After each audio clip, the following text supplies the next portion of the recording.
Yeah, the first club that we're going to be getting to present for us this evening is the Rotary Club of Jerusalem. And it is immediate past President Dieter Zielkowski that's going to be presenting on behalf of their club. When we ask clubs to present, we ask them to give us 5 facts about their club and 5 facts about their country, and they have freedom of choice on how they present this. But when we present, we also introduce the person, because building your network is not just about building your network with Rotarians, but professionals. So it's very important that we understand the professions and the networks that these wonderful people have that when they come and present to us. So Dieter was born in Hamburg, Germany on the 17th of August. I'm not going to give your age away, Dieter. I'll leave the year away. And growing up in Hamburg, in a secular Jewish family with strong Zionist connections. His first visit was to Israel in 1965, and he worked in the kibbutz. In 1966, he visited for the second time. In 1967-68, 5 months volunteer in the kibbutz. He's married and has 1 daughter. In March 1972, he immigrated to Israel, and he studied at the Hebrew University in Jerusalem. Dieter is very connected with peace and very active in peace as well. And I've been very privileged to share a platform with Dieter on a few occasions where we present all over the world on the Rotary Peace Pipe letters that you may know Dr. Yogi and Anthony Kahn. So Dieter, I'm not going to go into too much more detail. You are an immediate past president, you are an amazing Rotarian, and you do so much for peace, not just in Jerusalem, but around the world. The floor is yours, Dieter. Do you need to share your screen? No, I'm just doing the talking. I understand 10 minutes time and 5 facts about our club and 5 facts about Israel, the country. Now, our club is the Rotary Club of Jerusalem, was chartered in 1929 on the initiative of James Wheeler Davidson, who got the job by Paul Harris to open up Rotary, especially in Asia. So he started in Athens, went to Cairo, went to Jerusalem, then to India, and from there to Southeast Asia. And I think within 2 or 3 years, on his own expenses, he chartered or opened up, initiated some 36 Rotary clubs. I mean, an outstanding personality. Anyhow, we were our foster club in the beginning was the Rotary Club of Cairo, which both were, let's say, British mandate and British somehow influenced, ruled.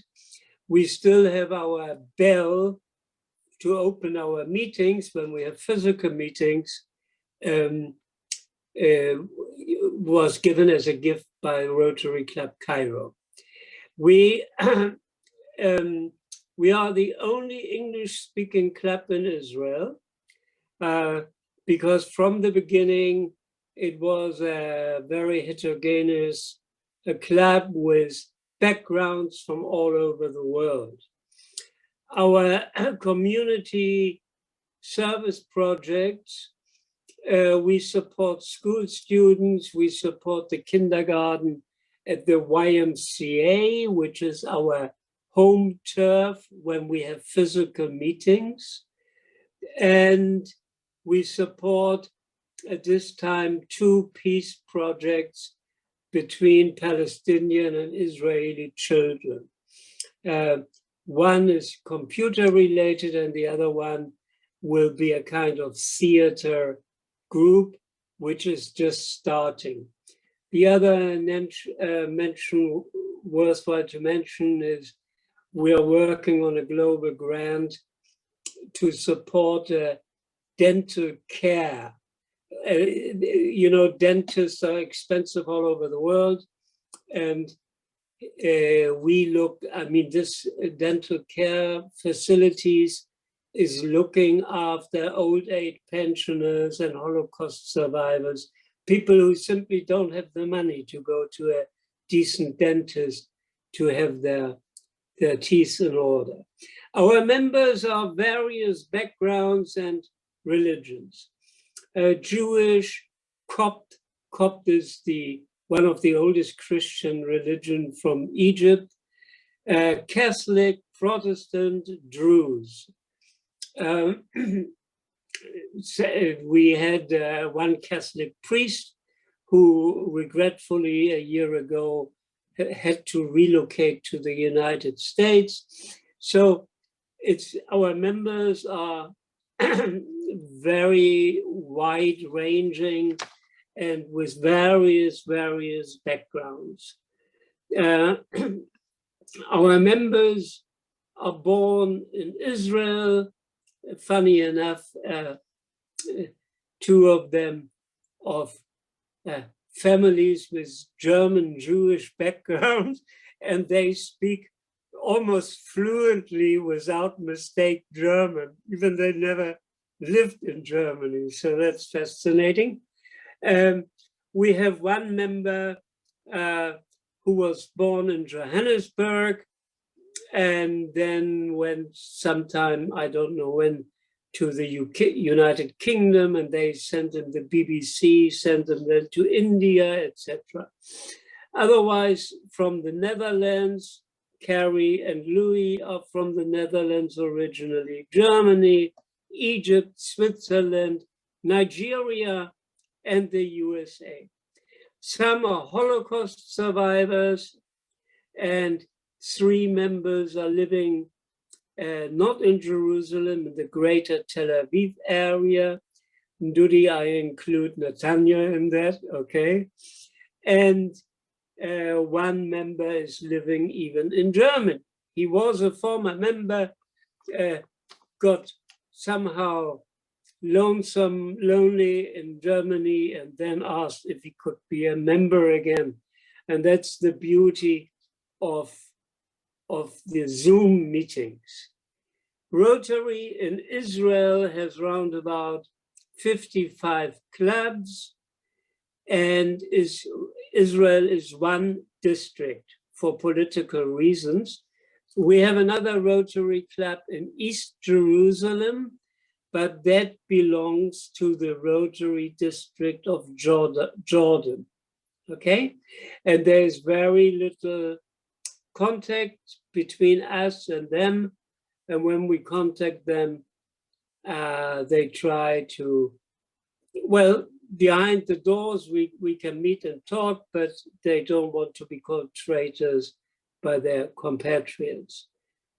So those are the facts about Rotary Jerusalem and Rotary Israel.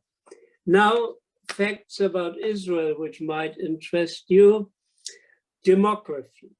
In 2019, Israel had around about 9,230,000 inhabitants, of which 75% were Jewish, and Jewish is like Christianity. I mean, it's a wide spectrum of beliefs. We have secular Jews who are still called Jews.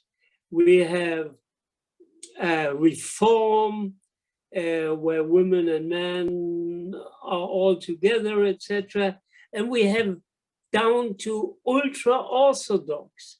And the most extreme of our ultra-Orthodox even travel to Iran, and because they deny the right of Israel to exist. They say only God can open the country, start the country. So 75% Jewish, 20% of the population are Palestinian, Muslim, and Christian, whereby the Christian number of Palestinians is shrinking all the time due to some pressure, let's call it like this. And 5% are of other origins: Circassian, Armenian, Tatars, Turkish, Egyptian, but most of them Christians. And then we have a migrant population, like most countries in Europe now have. I don't know if you have that in South Africa. And funny enough, or strange enough, the migrants come mainly from Sudan, Chad, and Eritrea, mainly Muslim countries. And they don't go to Saudi Arabia, they go to Israel to find work. They come, but they build a high fence in the Sinai Desert, and that is now not possible anymore. The big immigration, the big immigration waves were in 1990 when the Soviet Union broke up. There came 1 million immigrants from Russia. Then in the 90s, around about 100,000 Jews from Ethiopia. And the latest group that comes, already I think some 20,000 or so, are the Bnei Menashe. Was one of the tribes of Israel, of the 12 tribes. The Bnei Menashe, they come from Manipur and Mizoram, which is the northeastern corner of India on the border to Burma and China. So it's a wide-ranging background. The older immigrant generations came from Russia, Poland, Germany, France, North Africa, Yemen, Iraq, and Syria. And there, one little side comment: when Israel was founded in 1948 by a resolution of the United Nations, the Palestinians, they claim that around about 800,000 Palestinians had to leave the Jewish areas, but almost the same number Jews were expelled from Arab countries, from Iraq, from Syria, Morocco, Tunisia, Algeria, etc. And they didn't get any compensation after their expulsion. So now we come to the economy, which is a very important factor of Israel. The most remarkable is the IT and artificial intelligence, which has produced more than a handful of milliardaires here in the country. For example, Wuse, it's a navigation system, was bought by Google in 2013 for $966 million. Mobileye, which is a detecting system for autonomous driving, etc., was bought by Intel for $15.3 billion in 2017. And another one to mention, SanDisk founder, you know SanDisk, the memory chips. The founder, Eli Harari, he is by origin an Israeli.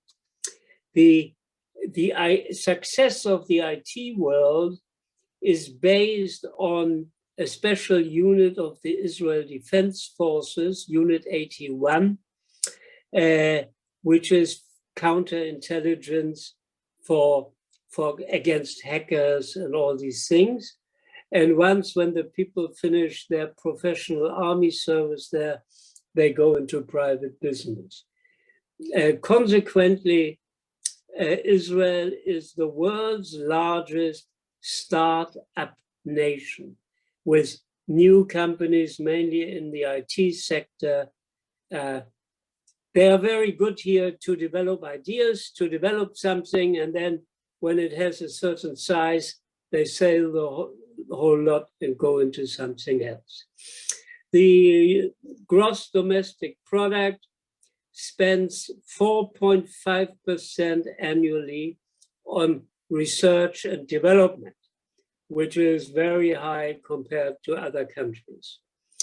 To be mentioned is our water desalination. Israel is the leading country in the world with the reuse of water.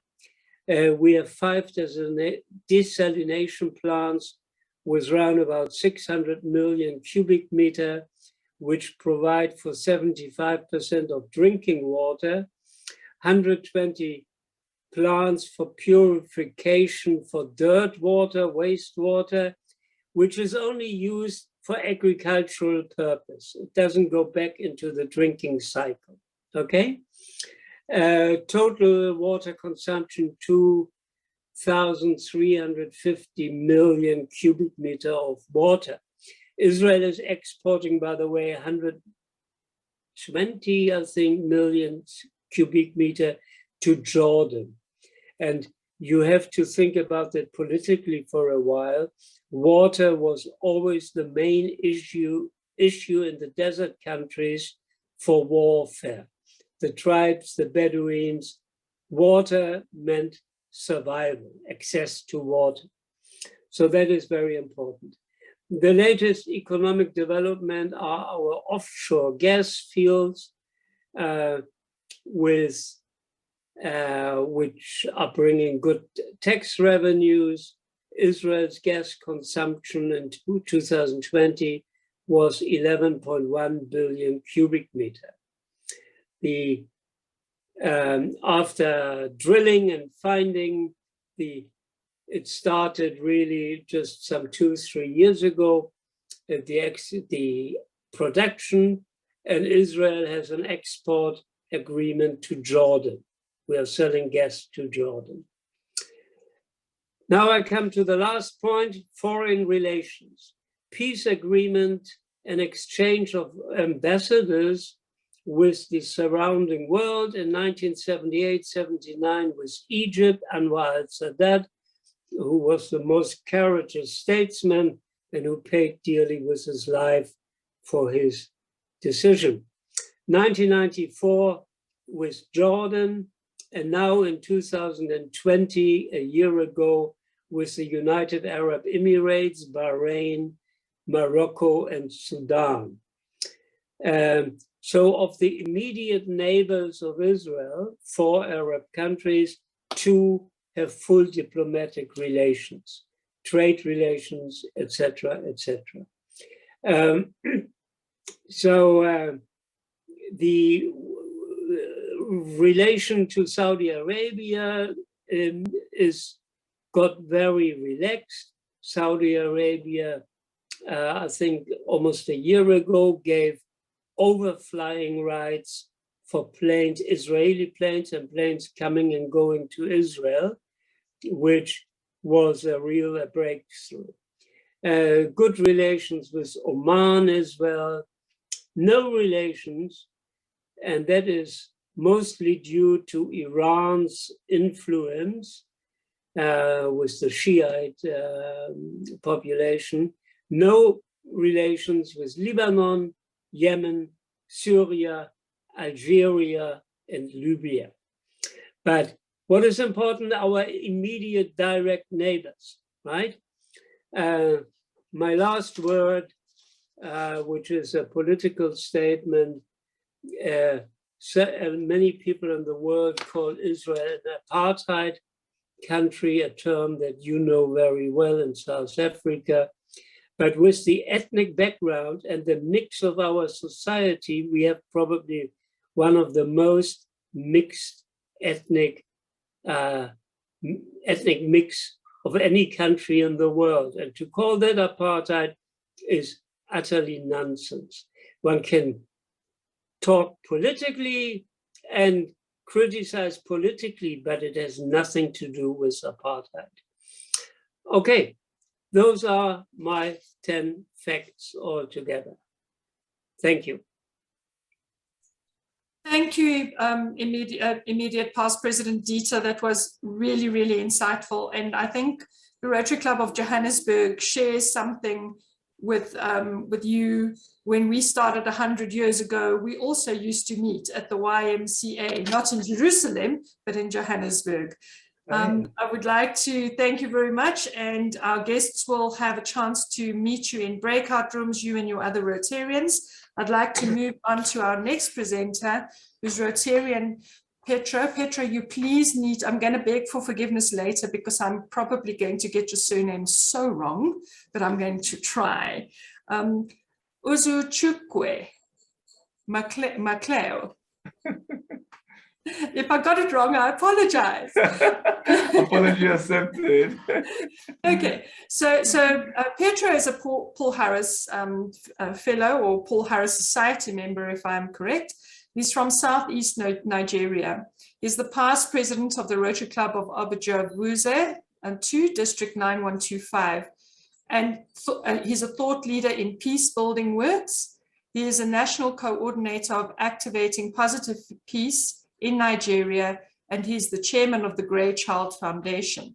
He holds a master's degree in international relations and a PhD candidate of the prestigious University of Abuja. He is a chartered conflict manager, chartered diplomatic manager, and ambassador of the Institute of Economics and Peace, and Nigeria sector representative for West Africa Business Forum 2021.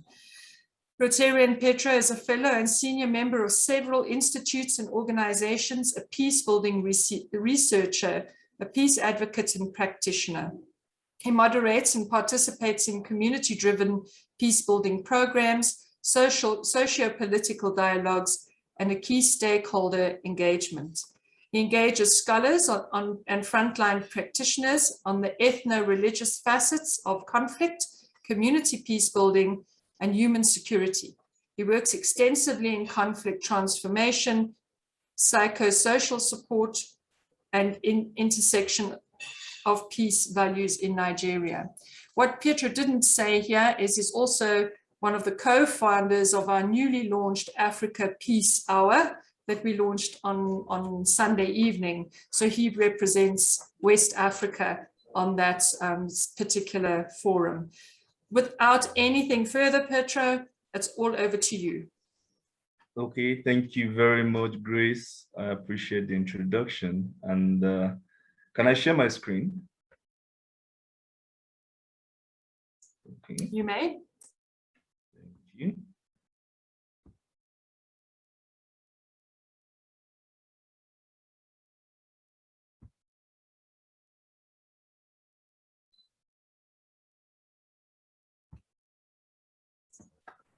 We are able to see your screen, Petra. Okay, thank you very much. So, like you rightly mentioned, I'm from Nigeria, and I'm a past president of the Rotary Club of Abuja, Wuse. So, to give 5 facts about my country and 5 facts about my lovely club.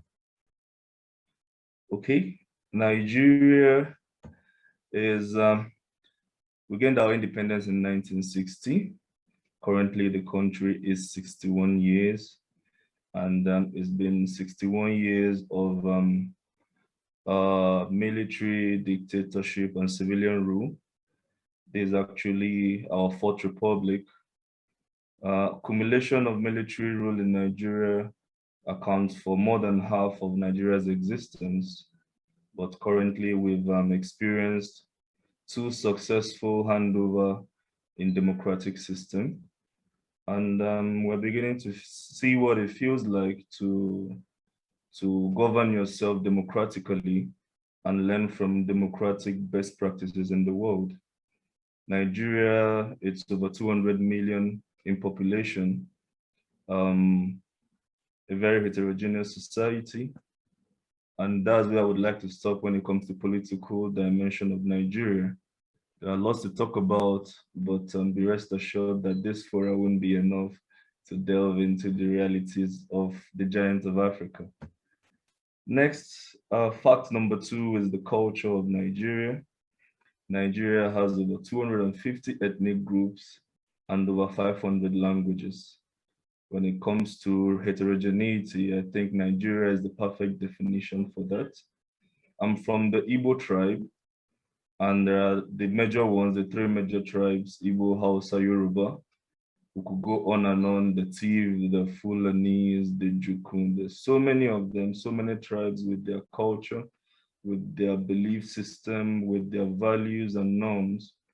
Many of them are really lovely, some are weird, but we've come to appreciate the mix and understand there is unity and peace in diversity. You know, coming to the third fact, in Nigeria, there are two major dominant religions in Nigeria, the Christian and Muslim religion.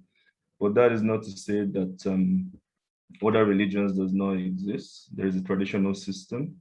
There are also the Zionists. There are also other Hindu, all the religions in the world are practiced in Nigeria. Really interestingly, Nigerians are well traveled, and it's a liberal nation, so you're free to practice what you believe in. But the major religions are Christian and Muslim. And even in those two faiths, I can talk well about the Christian faith because that's where I belong. In the Christian faith, there are the Catholics, the Pentecostal, the Anglicans, the list goes on and on and on. Fact number 4, it's the sporting activity. Nigeria is a country of youths, so we love sports a lot. You know, a good number of sports are practiced in Nigeria, but the best, the most favorite, the most popular, the most acceptable, the one that is actually considered a unifying factor is football. And Nigeria is a champion in many respects, in many age grade footballs, the soccer tournaments, Olympic, under-17, under-23, Nations Cup, so many of them except the World Cup. We are still aspiring to win the Senior World Cup. And we have many celebrities that are footballers, the Okochas, the Kanu Uncles, and so on. Unfortunately, football dominates other sporting activities. I would like us to compete with South Africa in rugby or cricket, but I don't even know the rules to those sports, so football takes over the airspace. I can't talk about Nigeria without talking about our beautiful cuisine. We actually take pride in our food, in our nutrition. And with the large population in culture and ethnic groups, it also translates to our nutrition system. We have lots of spicy foods, from all manner of soup, the egusi, the oha, the ogbono, all of that. But the most popular Nigerian food is the Niger jollof rice. And if you're internet savvy, you'll see some challenges, Ghana jollof rice, Nigeria jollof rice, and what have you. So we really take pride in this on-demand meal. It fits all purposes: Christmas celebration, weddings ceremony, burial ceremony, child dedication, any event without Nigeria jollof rice. I wouldn't want to use the word a failed event, but you are really close to a failed event. Yeah. Now, coming to my darling club, the Rotary Club of Abuja, Wuse 2. 5 facts about my club. My club was chartered in 2015, 14th August precisely. So when I hear Grace talking about 100 years old club, I really get jealous and I start thinking what it would be like when this club is 100 years. I don't know if I'll be around to witness that, considering the fact that I'm a charter member of this club. I'm actually the charter secretary of my club.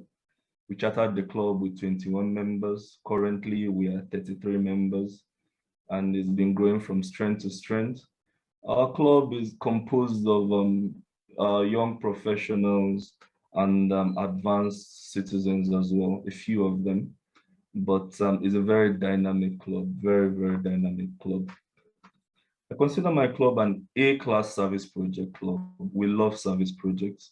As a matter of fact, everything we do is hotwired around service projects. We have projects running in Polio Foundation. We have projects running on hepatitis. We have projects on girl child and child abuse. We have projects on scholarship programs. We have certain projects that we've set in motion that incoming successive leadership inherits. You know, it's like a signature project. In August, every president knows that in August, There will be an awareness campaign at Old Parade Ground. Old Parade Ground is a facility, a government facility where military celebrates themselves. So every August, every new Rotary year, we have parade there to publicize Rotary, to put Rotary image out there. In September, you know that you must pay school fees for certain number of indigent students, most of them girls. There are a little mix of boys there, but most of them girls. You know that you must do polio projects. We have what we call the polio gates. So every member have little piggy banks that during polio week, we get to open, and all funds in that piggy bank is donated to foundation. This is a piggy bank that you're supposed to keep in your office, in your workplace, or wherever, so that your friend, your network, your customers would just drop stipends in it. This is excluding what you give to Rotary Foundation every year. You know, it's just a ceremony. And there are lots of them. Currently, we have a global grant that COVID really affected, a VTT training. Nigeria security challenges have brought up some internal challenges as well, because you have some displaced Nigerians moving all the way from another region to a certain region. So the settlers disrupts the living system of the indigents, of their host communities. So we identified one of these host communities, and we are to train them on global best practice of agronomics. So in partnership with Oklahoma State University, US, we've produced a hand planter that is supposed to help them with their farming method. And we are to teach them on modern method of farming as against the traditional method that they have that is not hygienic to their physical health, to their health in terms of hygiene. Yeah, that's the word. Physical health and hygiene health as well. All right. We also have projects that we do in religious institutions. We do peace projects in religious institutions and so many others. Now, coming to another fact about my club, we love to have fun. We prioritize family and friendship. So Rotary Club of Abuja will say too, it's a very family-oriented club. We have lots of husbands and wives, and we celebrate birthdays, we celebrate anniversaries, we do lots of family activities, family of Rotary, we'll do picnic, we do so many of them to bond, Rotary is about love, Rotary is about friendship, Rotary is about appreciating one another. So while we are really busy with service projects, we also make our time to have fun. We make our time to celebrate ourselves. And that's that. Another lovely thing about my club is it creates an enabling environment for club members to identify their passion and pursue their goals. Let me put it that way. Currently in our club, the past presidents pursue other objectives. The lady by the other side is Mrs. Rebecca Ibubu. She and her husband owns Jare Foundation, and this is they've come up with a very lovely initiative. They have what is called a charity farm. So they have a large large hectares of land that they farm every year.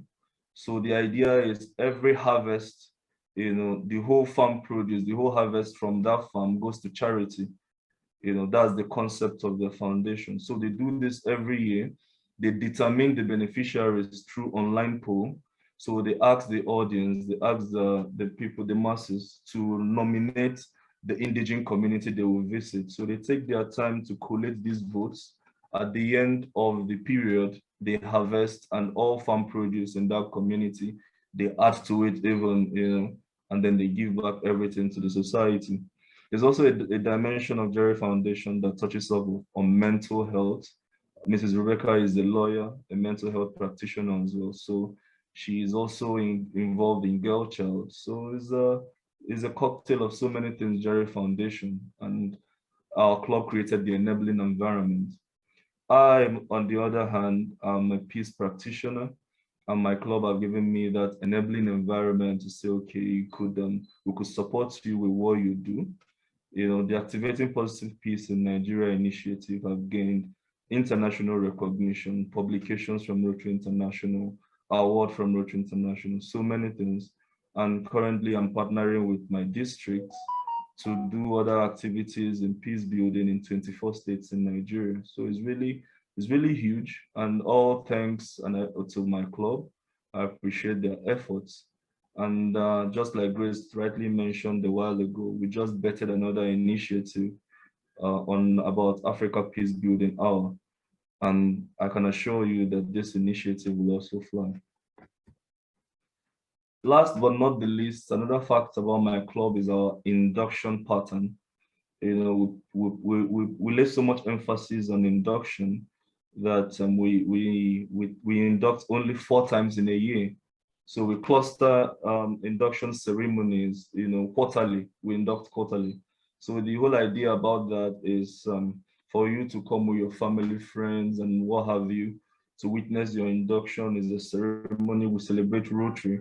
You know, it's an avenue for non-Rotarians to really see what we're doing and appreciate Rotary for what it is.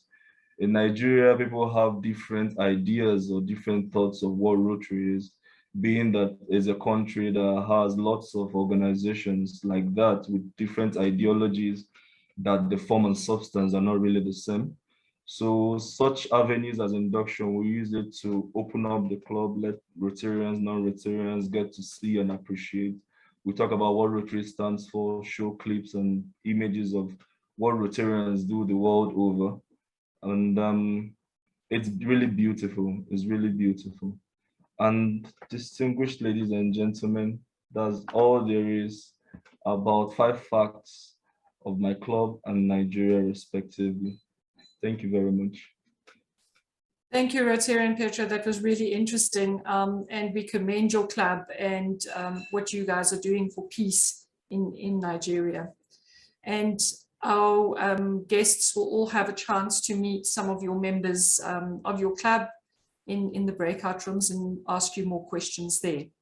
The next club that we are getting to present is the Rotary Club of Kyalami. And to our members, President Pierre is no stranger. He supports us in so many of our efforts, and he's come to physical meetings as well, so I'm sure you'll recognize him.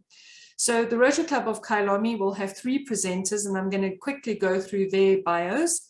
So President Pierre Rousseau was inducted into Rotary Club Parktown Excalibur in 1994, and he was the president of this club when they elected to terminate it in 2006. He then joined the Rotary Club of Kyalami.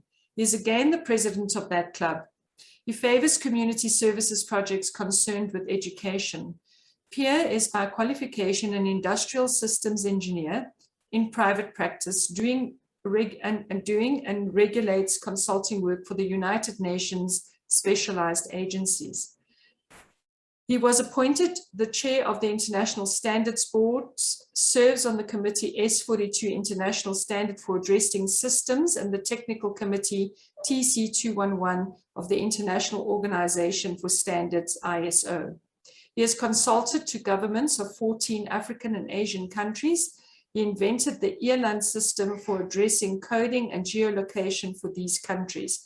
And like every true Rotarian, Pierre drinks wine. So after Pierre, we'll have Peter Castner that is presenting. Peter is originally from Austria, has been a member of the Rotary Club since forever, and has an impressive Rotary history. He has been a member of the Rotary Club of Johannesburg when it met at the top of the Carlton. In the Rotary Club of Kyalami, he is involved in several portfolios and mainly looks after club services. Qualified and experienced in the hospitality business, he enjoys the good life, and what all good Rotarians should strive to is Peter makes wine. Then we go on to Debbie Smith. Debbie is an ex-Rotaractor, was the president of a Rotaract club. She left for the wilderness some years ago and recently found the Rotary Club of Kyalami after much searching. She is a franchising business manager, and she has a teenage daughter in school, hence is an avid Interact Club driver. In the Rotary Club of Kyalami, she takes responsibility for the youth, mainly our Interact clubs, and they have 2 up and running now, and the 3rd in the 2022 strategic plan. And like all true Rotarians, Debbie also drinks wine. So without anything further, Pierre, all over to you. Oh, Grace, thank you so much. It's so good to be back with you again. I really enjoy our relationship with the Rotary Club of Johannesburg. It's good to be here, with lockdown or not. Okay, what we're going to do is I'm going to present very briefly a few facts about our club. Then I'm going to hand over to Peter to go through one of the projects we're dealing with on the fundraising side. And we're going to conclude with Debbie, who's going to talk to us about our youth, particularly the work we've been doing with Interact clubs. So point number 1, Rotary Club of Kyalami is situated north of Johannesburg, which is in Gauteng, which is in South Africa, which is at the top of Africa if you turn the world the right way up. Now, the Rotary Club of Kyalami is 40 years old and 7 months, so it's not the youngest of clubs. We have a satellite club, we have an ANS club, we have 2 Interact clubs, and soon to be 3. Being a small club, we focus on specific areas. Nobody can do everything in Rotary that Rotary offers. So with our satellite club, we're involved in a community call project in Alexandra Township, which concerns education. We're involved with a water project, which is our Crescent House that we're going to talk about this evening. We are involved with youth through the Interact project, and we also are embarked on a club promotional initiative, developing a website and a Facebook. We found this out because we realized that if we're not on the internet, nobody knows about us, nobody can find us, so we practically don't really exist. So we believe that for Rotary to grow, and this is for all Rotary clubs, we need to be online and up to date and in full presence. And then lastly, Rotary Club of Kyalami promotes fellowship events. During the lockdowns, we have been very involved in quiz evenings. We have now been challenging other clubs in skittles, that's 9-pin bowling, and we have lots of other inter-club activities, such as enjoying a little bit of wine. Okay, so I'm now going to hand over to Peter to talk about how we raised funds for the water project for Crescent House. Well, thank you very much, President Pierre, and good evening, everyone and all. Well, Crescent House. Crescent House is a home in Glen Austin, that's Greater Johannesburg.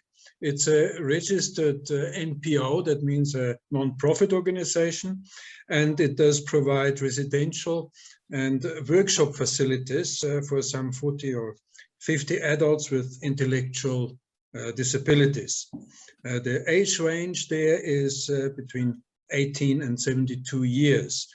And the residents, they call themselves villagers, live as extended families in 6 large houses on Crescent House plot. It's a fairly large plot. And they all live on the property with support house leaders and co-workers. They are stimulated through engagement in various workshops, including that's baking, vegetable gardening, card making, and sewing and woodwork. Now, our Rotary Club, Kyalami, and one of our neighboring clubs, Knights Pendragon, have joined forces with our local community radio station, Mix FM. In Johannesburg, and the aim was to assist the raising of about 300,000 rand, which is international terms about $20,000, to establish a water project, which is in short a borehole water supply system. So in May this year, we then had an outdoor broadcast where Mix FM, the radio station, came on site at Crescent House to do their morning transmission. And well, the day was a real hoot. that was hours of exposure on the radio with interviews. Even one of our ex-club presidents who had returned to Germany, Peter Schäfer, and he's now a AG, an assistant governor for some 7 Rotary clubs in Bavaria. He was put on live from Germany on radio, and he did his bit as well, and also his 7 clubs donated to that water project. Of course, the villagers, for them, it was really a milestone event in terms of everybody wanting to be interviewed, and yeah, well, some also did succeed in being interviewed. So yeah, it was a fabulous day for promoting Rotary and promoting Rotary projects. And I think President Pierre, if I can give back to you now to explain some of the details of that water project to the listeners. Okay, thank you very much indeed, Peter. That's a wonderful thing on the Promo side. Grace, I need to share my screen. Let me give this a try. Yes, I think we're working now. I trust you can see my screen. We can. Okay, brilliant. Right. This is just our Rotary Club of Kyalami. This is a satellite view of the scene. Now, obviously, you can't see this very well, so I'm going to go into a graphic illustration of what we have. So down here in our next slide, I'm showing that, hang on a second, just jumping through slides here. I'm showing that we did have a plan, and let me explain. These pink rectangles are the individual villages' houses that they are involved in, that need water supply. And you'll notice that there are 3 boreholes, 1, 2, and 3, on a ring supply. And on the left-hand side of the screen, you'll see some of the workshops. And at the bottom, you'll see a vegetable garden. So this was the original plan, is to get borehole number 1 up and running to feed water to the main pump, to the water tanks, the swimming pool, and all the individual residences, the villages. Now, that plan, that was a phase 1 plan, we didn't really like very much, so we changed that to a phase 2 plan, which is to firstly get the vegetable garden up and running, because this crescent house was very well known for supplying organic vegetables to the local community. So we thought, let's get the vegetable garden up and running, give them some skills, bearing in mind these are mildly intellectually challenged adults. Gardening is always a good activity, and this would bring in some income. So this was the second idea that we decided on, and that was to get the borehole number 3 up and running first. That we managed to get up and running thanks to the money that was raised through ourselves, through Knights Pendragon Club and through the Bavaria clubs. Peter Schäfer from Bavaria, those clubs really came through very brilliantly indeed. We then went through to a 3rd phase, which is to link in, you'll see this brown line over here, which is to integrate the boreholes so that if one ran into a bit of trouble, it could be supplemented by the others. The 3rd phase, you'll see at the top right of the screen, which is a reed bed plant. They don't have waterborne sewage from the municipality, so they've set up their own water sewage reticulation system, and this needs to be properly treated and sorted out before it can be used for fertilizer and water. That will be a next phase. But we have in fact put that one on hold, because now we have an initiative to get these workshops up and running on the left-hand side of the screen. Particularly, the first one is likely to be a bakery shop. There's also a woodworking shop, as Peter mentioned, and a few other skills or artisanal skills related activities that we want to get the villagers involved with. So that is the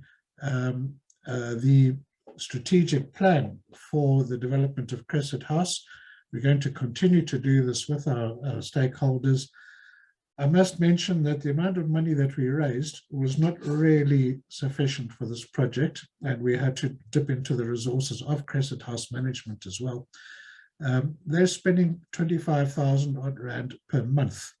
That's about 10,000 euros, about 1,000 euros a month on water supply from the municipality, which is very, very expensive. So getting this water supply up and running is a pretty imperative sort of thing. So this is a phase one. The fundraising has been fairly tricky. We're not very keen on the idea, neither is Knights Pendragon, our other club partner, on using a matching grant to raise this because of difficulties that I think all clubs have seen with global grants and district grants. So we are interested whether the other clubs might be interested in partnering with us on this. Okay, so I'm going to leave that one open. And at this stage, we're going to take a total change of subject. And I'm going to hand over to Debbie to talk to us about our youth projects that she has so enthusiastically been driving in between a few glasses of wine. Debbie, is it over to you? Thank you. Thank you, President Pierre, and hi to everybody. I feel a bit overwhelmed with everybody joining from all over the world. I really did not expect this, so apologies if I stutter a bit. But it's great to see so many clubs together. I have to say, COVID has actually done us a massive favor. So thank you, COVID. If you guys don't mind, I'm going to share my screen.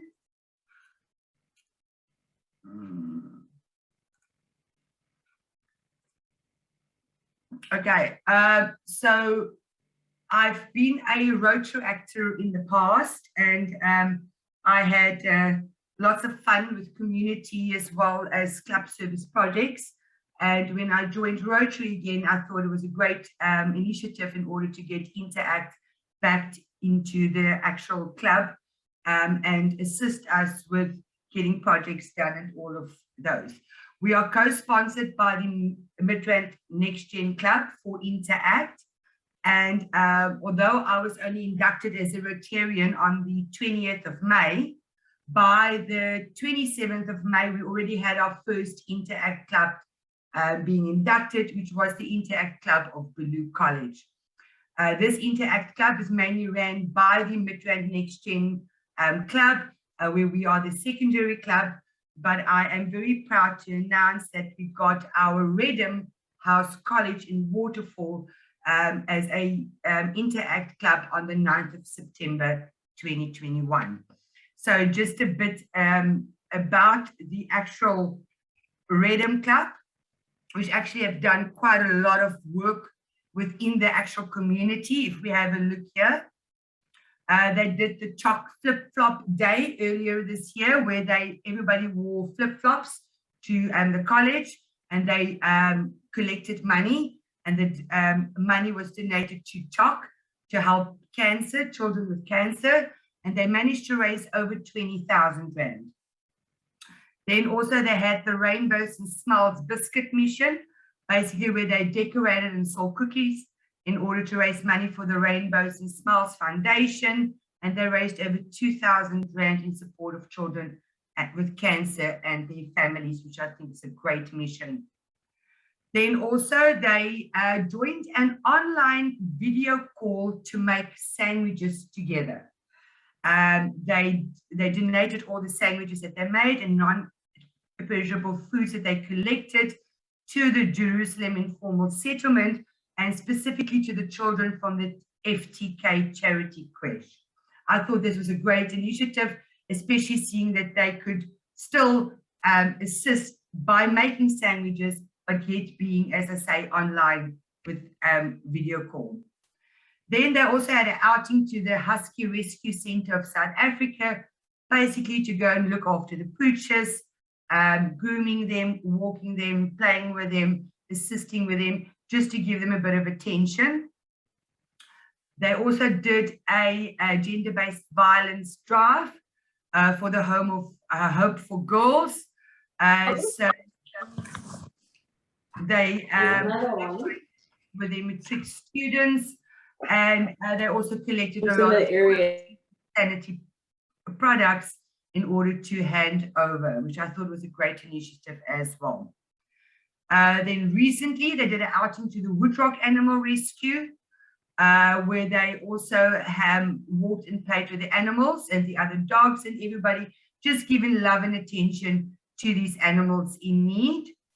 And they also did, I think it was last week or 2 weeks ago, the Rise Against Hunger meal packaging, where they assisted and packed over 40,000 meals for clubs. At the moment, this is our main board. We've got Jody here, Amy, Irvi, Otta, and I think it's Lebanon. That's all part of our current members. We would have inducted this board on Sunday. Unfortunately, we were unable to get our regalia in time. So I would like to invite everybody to be part of the induction, which would be on the 2nd of December. And we will then induct Jody as the founding president for this Interact Club, but we will also be inducting the president and the club, the board for 2022. There's also, they are getting involved in a rapathon, where last year they managed to raise over 60,000 Rand to build a library, and we are continuing with that rapathon this year and hoping to extend it even further. We might have found a cause in order to assist with.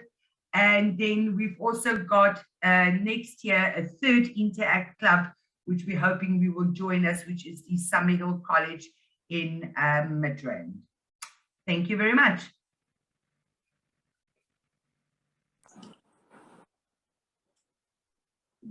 Debbie, thanks so much for that. We can unshare your screen. That will be absolutely brilliant. That's a really nice thing to know. The concluding remarks I would like to make, Grace, before I hand back to you, is that one thing that we have learned, as I mentioned or alluded to earlier, is that we really need to get online, with an online presence, especially with the COVID situation. We've realized that we've got to make a combination of a proper website and a Facebook interaction, as well as other social media. And we believe that this is absolutely essential to attract new members. If somebody wants to join Rotary, the first thing they're going to do is do an online search. They're going to get onto Google or something, and they're going to try and find us. And if they can't find us, then we're not there. So we are embarking on a strong initiative on this particular publicity promotion campaign. We also have another